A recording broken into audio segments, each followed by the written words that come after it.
ইহুদিরা যখন ষড়যন্ত্র করলো হযরত মুহাম্মদ সাল্লাল্লাহু তাআলা আলাইহি সাল্লামের আব্বাকে হযরত আব্দুল্লাহ রাদিয়াল্লাহু তাআলা আনহুকে কতল করে দাও, তাহলে হযরত মুহাম্মদ সাল্লাল্লাহু তাআলা আলাইহি সাল্লাম পৃথিবীতে আর আসবে না, তাহলে পৃথিবীতে আর মুসলমানও থাকবে না, পৃথিবীতে আর নামাজি থাকবে না, পৃথিবীতে কোরআন মাজিদ আসবে না, কোরআন মাজিদের তেলাওয়াতও হবে না।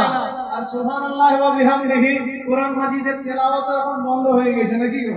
এখানে তো চারটি কথা বলে দিই, যখন এলো মনে পড়ে গেল। কোরআন মাজিদের এখন তেলাওয়াত বন্ধ হয়ে গেছে, এটাও কিন্তু এক ইহুদিদের ষড়যন্ত্র। আমি আপনাকে এই কথাটা বলে ওখানে আবার যাব। ইহুদিদের কি ষড়যন্ত্র? ইহুদিরা কাজের ঘরে বসে, এসি ঘরে বসে কোরআন মাজিদটাকে নিয়ে সার্চ করতে লাগলো, কোরআন মাজিদটাকে নিয়ে আল্লাহ রাসূলের হাদিসটাকে নিয়ে ঘাটাঘাটি করতে লাগলো। কোরআন মাজিদে দেখতে পেল যে হযরত মুহাম্মদ সাল্লাল্লাহু তাআলা আলাইহি ওয়াসাল্লাম হাদিস শরীফে ইহুদিরা দেখতে পেয়ে গেল, খবর পেয়ে গেল, কিন্তু আমরা মুসলমান হয়ে খবর পেয়ে থেকে গেলাম। হযরত মুহাম্মদ সাল্লাল্লাহু তাআলা আলাইহি ওয়াসাল্লাম বলেছেন যে ঘরে ঘরে নাচ গান শুরু হয়ে যাবে, ঘরে ঘরে বাজনা শুরু হয়ে যাবে। যখন ঘরে ঘরে বাজনা শুরু হয়ে যাবে, ঘরে ঘরে নাচ গান যখন শুরু হয়ে যাবে, গ্রামে গ্রামে যখন ড্যান্স শুরু হয়ে যাবে, তোমরা জেনে রাখো কিয়ামত তোমাদের করিব হয়ে যাবে, কিয়ামত তোমাদের নিকটবর্তী হয়ে যাবে। ইহুদিরা চিন্তা করলো হযরত মুহাম্মদ সাল্লাল্লাহু তাআলা আলাইহি ওয়াসাল্লাম এই কথাটা কেমন ভাবে বলে দেয়, এই কথাটা কিভাবে বলে? হযরত মুহাম্মদ কোন কলেজে পড়াশোনা করেননি, কোন স্কুলে যায়নি, কোন টিচারের কাছে যায়নি। বিরাদানি মিল্লাতি ইসলামিয়া এই কথাটা কেমন করে বলে? বিরাদানি মিল্লাতি ইসলামিয়া ইহুদি সার্চ করতে করতে হাদিসে কুদসির মধ্যে কথাগুলো পেয়ে যায়। বিরাদানি মিল্লাতি ইসলামিয়া আর একটা কথার উপরে যখন সার্চ করতে লাগে, ইহুদিরা এক কথাই মেনে নিয়েছে যে হযরত মুহাম্মদ সাল্লাল্লাহু তাআলা আলাইহি ওয়াসাল্লাম শুরু থেকে নিয়ে শেষ পর্যন্ত যা কিছু বলেছে সবকিছু তিনার মিলে যাচ্ছে। একটা করে বলুন সুবহানাল্লাহ। তিনার সবকিছু একটা করে মিলে যাচ্ছে। এমন কি আল্লাহর হাবিব সাল্লাল্লাহু তাআলা আলাইহি ওয়াসাল্লাম যে কথাগুলো বলেছেন, বিজ্ঞান নিয়ে যারা আলোচনা করেন তিনাদেরকেও জিজ্ঞাসা করবেন, তো বিজ্ঞান পর্যন্ত মানতে বাধ্য হয়ে গেছে যে হযরত মুহাম্মদ সাল্লাল্লাহু তাআলা আলাইহি ওয়াসাল্লামই হচ্ছেন পৃথিবীর জামানার শ্রেষ্ঠ বিজ্ঞান। বলুন সুবহানাল্লাহ। বিরাদানি মিল্লাতি ইসলামিয়া তো ইহুদিরা যখন দেখলো যে হযরত মুহাম্মদ সাল্লাল্লাহু তাআলা আলাইহি ওয়াসাল্লাম যা বলছেন সব সত্য, সবকিছু মিলে যাচ্ছে, তাহলে ঈমানকে কমজোর কেমন ভাবে বানাইতে হবে, ঈমানকে কমজোর কেমন ভাবে বানাইতে হবে। আর এই নাচ গানের যে কথা বললেন, এ কিভাবে এটা শুরুয়াত হতে পারে, এর সৃষ্টি কিভাবে হতে পারে, এই জিনিস কিভাবে তৈরি হতে পারে? বিরাদানি মিল্লাতি ইসলামিয়া ইহুদিরা মাথা মারতে মারতে কি করলো না, আজ 20 বছর আগে আপনি খেয়াল করুন, আপনার টিভি আবিষ্কৃত করলো, ঠিক কি না? আজ 20-25 বছর আগে টিভি তৈরি হলো, টিভি। আর টিভি গ্রামে ছিল না। যখন কোন গ্রামে একখানা টিভি আসতো, আর ওই টিভির মধ্যে যখন আমরা দেখতাম এত বড় বড় গাড়ি, এত বড় বড় বিল্ডিং, তো এইটুকু জিনিসের ভিতরে এত কিছু কি করে থাকে, আমরা আশ্চর্য হয়ে যেতাম না ছোটবেলায় যখন দেখতাম কি রে ভাই। তো কি হতো, আপনার একটা বাড়িতে মুসলিম ঘর হোক চাই হিন্দু ঘর হোক, যদি একটা বাড়িতে টিভি আসতো, তো ওই টিভি যার বাড়িতে থাকতো ওই বাড়িতে সব মুসলমান হিন্দু ঘরের ছেলে মেয়েরা সবাই এক জায়গায় ভিড় করে দিত, ঠিক কিনা? কি রকম জিনিস এলো রে ভাই। তো সেই টিভি সিনেমার নেশা আমাদের জেহেনে আস্তে আস্তে ভরা হলো, হিন্দু ভাইদের জেহেনে ওই নেশাকে ঢুকিয়ে দেওয়া হলো। বিরাদানি মিল্লাতি ইসলামিয়া ইহুদি আবার চিন্তা করতে লাগলো যে বাড়িতে যদি একখানা টিভি থাকে, তো ছেলে দেখলে বউ দেখবে না, বউ দেখলে ছেলে দেখবে না, শ্বশুর যদি দেখে তো শাশুড়ি দেখবে না, শাশুড়ি যদি দেখে তো শ্বশুর দেখবে না। এক কাজ করো, এমন একটা জিনিস তৈরি করো যেন ছেলের হাতেও থাকে, বউয়ের হাতেও থাকে, মায়ের হাতেও থাকে, শাশুড়ির হাতেও থাকে, সকলের হাতে থাকে। তৈরি হয়ে গেল কি? মোবাইল। ঠিক বলছি? এখন সব পার্সোনাল ঘরে দেখে বুঝতে পারলেন, ঘরের দরওয়াজাটা লাগিয়ে দিলে আর দেখতে থাকলো রাত 12টা পর্যন্ত, সকালবেলায় আর ঘুম ভাঙে না। আর এখনকার জামানার প্রত্যেকটা ছেলেদেরকে দেখবেন দুর্বল আর কমজোর। আমি 100 কিলোমিটার একটানা 150 কিলোমিটার আমি বাইক চালিয়ে দিই এখনো। আমার সাথে চলেন তো 150 কিলোমিটার বাইক চালাবেন। আপনি বলবেন না গো আমার মাজা সব ধরে গেল, এ মনে হবে যেন হাড্ডি ভেঙে গেল। এর কারণ কি জানেন? এই যে মোবাইলের নোংরা ছবি। আপনি ভাবছেন যে আমার বাপ তো দেখতে পেয়েছে না, আমার মা তো দেখতে পেয়েছে না, দরওয়াজা লাগিয়ে দিয়েছি, জানলা লাগিয়ে দিয়েছি, হেডফোন লাগিয়েছি। আপনি একবারও চিন্তা করবেন যে রব্বে কায়নাত আপনাকে দেখছে? বলুন সুবহানাল্লাহ। রব তাআলা আপনাকে দেখছে। রাদানি মিল্লাত ইসলামিয়াতে ইহুদিরা কেমন ভাবে প্ল্যানিং করলে কি যখন মোবাইল প্রত্যেকটা ঘরে ঘরে চলে আসবে, সকলের হাতে হাতে মোবাইলটা চলে আসবে, তারা মোবাইল নিয়ে এত ব্যস্ত হয়ে যাবে, নিজের ধর্মের কিতাবগুলোকে পড়াশোনা আলোচনা করা বন্ধ করে দিবে। ঠিক কি না? কথা ঠিক বলছি তো? আজকে কোরআন মাজিদ গেলা দেখুন, আমার বয়োজ্যেষ্ঠ একজন দাদিমা আমার নজরে পড়েছেন, আল্লাহ ওনাকে যেন আরো হায়াতে রাখেন।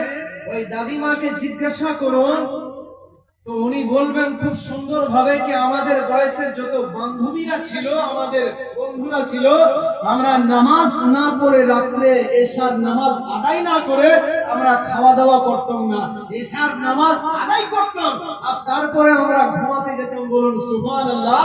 আর ফজরের ওয়াক্ত হলেই আমাদের অটোমেটিক ঘুম ভেঙে যেত এবং ফজরের নামাজ আদায় করতাম আর তারপরে বাড়ির যাবতীয় সংসারের কাজ করতাম। বলুন সুবহানাল্লাহ। আজকে সব বন্ধ হয়ে গেছে। আজকে আমরা সংখ্যায় যদি দেখা যায় এই গ্রামটায় 40টা ঘর আছে, তা আপনি ভালো করে একটু হিসাব লাগিয়ে দেখবেন যে 10টা ঘরের মা বোন হতে পারে 5 ওয়াক্তের নামাজ পড়ছে, 10টা ঘরের মা বোন হতে পারে কোরআন মাজিদটা 10 মিনিট করে তেলাওয়াত করছে, বাদ বাকি আর কেউ তেলাওয়াত করে না। এই যে এসছে আমাদের হাতে হাতে একটা করে সিন্নি, এটা দেখবো 2 ঘন্টা ধরে, কিন্তু 10 মিনিট কোরআন তেলাওয়াত করব এই সময় কিন্তু আমাদের হাতে আর নেই। রাদানি মিল্লাত ইসলামিয়া এমন ঘর থেকে আমাদের কাছে খবর আছে, জি ইমাম সাহেব আমার ঘরে যে কোরআন মাজিদটা সেটা রুই লেগে গিয়েছে, কোরআন মাজিদের পাতাগুলোকে মাটিতে খেয়ে নিয়েছে। ইমাম সাহেব এই কোরআনটা আমরা কি করব বলুন তো? আফসোস লাগে। এই কোরআন আপনি কি করবেন? এই কোরআনকে যদি আপনি প্রত্যেকদিন, যেমন আপনার মোবাইলটাকে আপনি প্রত্যেকদিন পরিষ্কার করছেন, ঝকঝকে করে রেখেছেন, 10 বার করে মুছছেন, আপনি ওই কোরআন মাজিদটাকে একবার করে 24 ঘন্টার ভিতরে 10টা মিনিট যদি বের করে আপনি ওই কোরআন মাজিদটাকে সিনাতে লাগাতেন, চোখে মুখে ছোঁয়া দিতেন, চোখে লাগাতেন আর 10 মিনিট করে যদি পড়তেন, তো ওই কোরআন মাজিদের রুই মাটি আর লাগতো না। ঠিক কি না বলুন? একটা সাইকেল আপনি কিনে রাখুন, আর ওই সাইকেলটাকে যদি আপনি চলাফেরা ওকে যদি না চালান, ঘরে যদি ভরে রেখে দেন, ওই সাইকেলটা অটোমেটিক সবকিছু আর জাম হয়ে যাবে আর সাইকেলটা 2 মাসের ভিতরেই খারাপ হয়ে যাবে। ঠিক কি না? আর ওই সাইকেলটাকে যদি আপনি প্রত্যেকদিন বার করেন আর চালান আর আপনি সেটাকে তেল মোবিল দিয়ে মুছামুছি করেন, পরিষ্কার পরিচ্ছন্ন করেন, তো ওই সাইকেলটা আপনার 10 বছর পার করে দেবে। বলুন সুবহানাল্লাহ। রাদানি মিল্লাত ইসলামিয়া ঠিক ওই রকমই অনুরূপ কোরআন মাজিদকে যদি আপনি পড়তেন, আপনি তেলাওয়াত করতেন, তা আপনার জিন্দেগি পেরিয়ে যেত, কিন্তু কোরআন মাজিদটা শেষ হতো না। বলুন সুবহানাল্লাহ। রাদানি মিল্লাত ইসলামিয়া ইয়াদ রাখবেন, শুধু ঈদ মিলাদুন নবীর মাহফিল করলে হবে না, মিলাদুন নবী করলে হবে না, তার সঙ্গে সঙ্গে আমরা যে আলোচনাগুলো করি সেই আলোচনাগুলোকে একটু নিজেদের জেহেনে ভরে একটু আমল করার চেষ্টা করবেন। কেননা এই কোরআন মাজিদ কাল আপনাকে জাহান্নামেও নিয়ে যেতে পারে, এই কোরআন মাজিদ একদিন আপনাকে জান্নাতেও নিয়ে যেতে পারে। বলুন সুবহানাল্লাহ। ওই কোরআন যদি আপনার বাড়িতে বন্দী হয়ে থেকে যায়, তো এই কোরআন কাল হাসরের ময়দানে গওয়াহি দেবে। রাদানি মিল্লাত ইসলামিয়া ইনসানের জন্য ইশারা কাফি আছে। এবারে চলুন আপনাদেরকে ওই জায়গাতে নিয়ে যাব, তার মাঝে আমি একটা 2 ছন্দ উর্দুতে নাচ শরীফ করব, শুনবেন? দুরূদ পড়ুন। আল্লাহুম্মা সাল্লি আলা সাইয়্যিদিনা শাফিঈনা হাবিবিনা মাওলানা মুহাম্মাদিন বারিক ওয়া সাল্লিম। সাল্লু আলাইহি সালাতু ওয়া সালামু আলাইকা ইয়া রাসূলুল্লাহ ইয়া হাবিবাল্লাহ সাল্লাল্লাহু তাআলা আলাইহি ওয়া সাল্লাম। चलो चल के देखे दयारे मदीना, चलो चल के देखे दयारे मदीना। একটু জোরে বলুন, আর একটু জোরে, তাহলে আপনাদের ভালো লাগবে আর আমিও বুঝবো যে হ্যাঁ খুব সুন্দর আপনারা শুনছেন। চলো চল কে দেখে दयारे मदीना, मिलेंगे वही ताजदारे मदीना। चलो चल के देखे दयारे मदीना, मिलेंगे वही ताजदारे मदीना। मदीना मदीना दयारे मदीना, मदीना मदीना है प्यारा मदीना, है मीठा मदीना। जमातों से पाते हैं सब पाने वाले,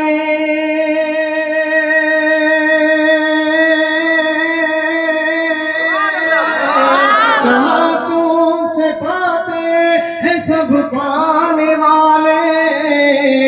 मेरा दिल भी चमका दे चमकाने वाले, मेरा दिल भी चमका दे चमकाने वाले। मदीना मदीना दयारे मदीना, मदीना मदीना है प्यारा मदीना, है मीठा मदीना।